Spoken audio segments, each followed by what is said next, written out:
stop betraying yourself in conversations. And what I mean by that is, have you ever been around certain people and like your gut just clenches up, your chest feels heavy, and you're just like, did I do something? What was that? What was that? Like certain people's energies just like catch you off guard. Yeah, pay attention to that.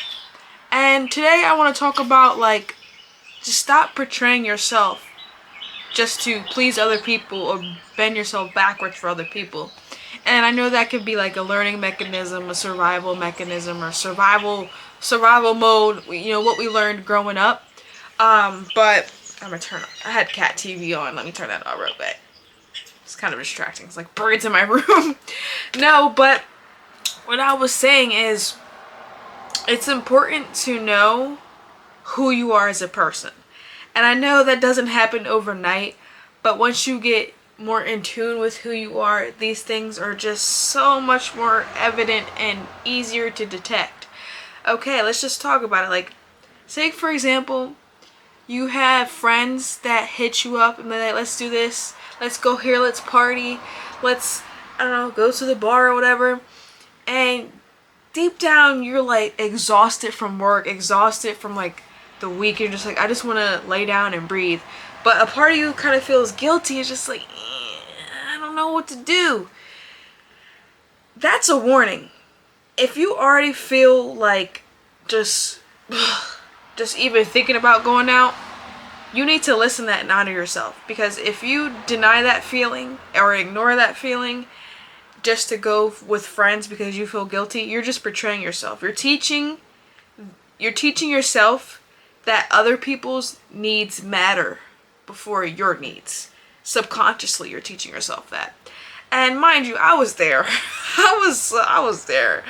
It would feel so bad. And FOMO is another thing. Fear of missing out. If you don't do this with everybody else, like, you're gonna miss out. But then when you realize it's like, there's nothing's really going on. Like, when you think about it, life is pretty mundane. It's just you enjoy your mundane things because that's part of your routine. But like, the sparks of life, going out, partying, like, yeah, it's cool in the moment, but to me, after a while, it just gets old. But I rather just do things that evolve me as a person. And I'm not coming to anybody that does that. But you just gotta feel it in your body. And then how they react afterwards. Let's talk about that. Let's say you said, hey, no, like, I don't want to do that. Like, I'm exhausted. I'm tired. I just want some me time.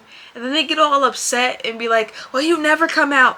You always talk about his me time. Like, you never spend time with me, yada, yada, yada. That's a red flag. I would stay away from that because to me, that kind of sounds like an energy vampire. And I understand that some people might feel like that. But at a certain age, we have our own lives, and that's where the communication comes in. If someone can't understand that, you need to let them go, or at least distance themselves. But if they react like, hey, like, I understand, like, let me know if you need anything, etc., like, I'm here, take your time, rest up, like, that's a true friend, that's a true energy. You need that in your life. But some people don't understand boundaries, and that's another thing, is boundaries. I could ramble and go on a tangent. I'm very passionate and fiery about this stuff, but like, that's really boundary setting. But someone on YouTube that I follow recently said, for empath or empathetic people, it's not boundaries, it's showing compassion for yourself. And that like stood with me, because for certain people, like specifically empaths, we think of boundaries as building like blocks. That's what it feels like, because it's hard to build boundaries when you feel everything.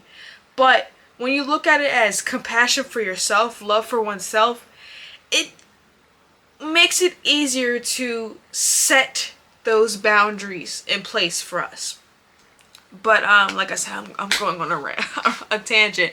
But the moral of the story is, listen to your body.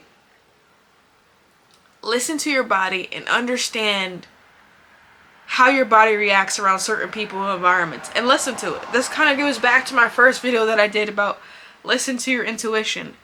And also, when I talk about stop betraying yourself in conversations, when sometimes you feel like, should I say this, should I not say this, especially if it's not like huge controversial deal, you know, we can get into that topic, and you're just worried because you fear that they're going to judge you in a certain way, and it's usually a projection, just say it anyway. If the person gets mad, work through it. If they're going to be mad, let them be mad. If people are going to be still mad over something you said 10 years ago, let them go. They got their own issues. But just stop being scared of saying things because fear of people going to judge you, or if you're being too much in conversations. A lot of times, like empaths, we have a fear of being too much. And sometimes that can go with being seen, you know. I did have both of those, but when you have the fear of being seen or misunderstood, you have a fear of being too much, because you could feel when your energy is huge and other people can't handle that. You could feel that ish. You can feel that, and it can get a lot. But my thing is, show more compassion for yourself is the moral of the story. Show more compassion for yourself. Understand what your body's telling you and show up for yourself. That's how you can do it. That's how you can start by doing, is honoring your feelings. I was all fired up and worked out, but I hope you guys have an amazing night, morning, wherever you guys are, and stay blessed. I couldn't even think of what to say. I said, my brain went bloop. But stay blessed, and don't give up. Don't give up. Because if you give up, I'm going to find you. I'm going to haunt you in your dreams. Okay? Goodbye.